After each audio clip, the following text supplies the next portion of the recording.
the ones who were health risks themselves, or that had close family members, where that may be a young child, or it may be a live-in, mother or father, or uncle or cousin or friend or whatever it may be. But when we sort of start to snip away people that have that very legitimate concern, and sort of, you wash that number away, because they're making, a very smart decision for their own families. When you get past that number, I think when we start looking at guys that will do this just for reasons of risk assessment, I guess, or saying, it's just not worth it this year.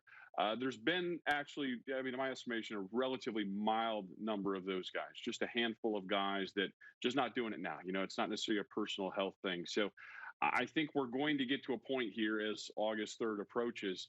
Presumably that's going to be the deadline to get these in. Now, we've seen a lot of Patriots opt out already, and while I know that this is not going to be a unique situation for Bill Belichick and company when it comes to replacing these players, but what kind of shape are the Patriots in at this moment? Is there reason to be concerned?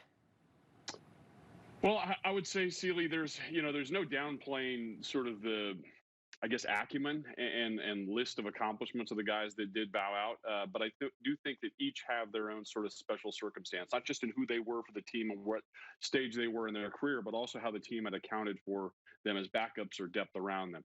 Marcus Cannon was an older player, 3 Super Bowls, stud for this team at right tackle for years. But he was sort of at that point, is he going to retire yet or not anyhow? So I think there would have been at least enough whispers and conversation wondering what Marcus was going to do. Dante Hightower, absolute shocker. There's no replacing him. There's nothing like he's a big dude that plays all over the field at linebacker. Patrick Chung, though, a different situation. Super accomplished guy, great leader on the team. But they had addressed a lot of safeties in the offseason. Adrian Phillips is signed from San Diego.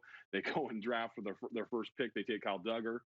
So they spend a real high asset. It's a long, tall safety body that, one day hopefully grows up and can be the kind of player that Patrick was. But it was a position where they had sort of started to add really high asset depth around it.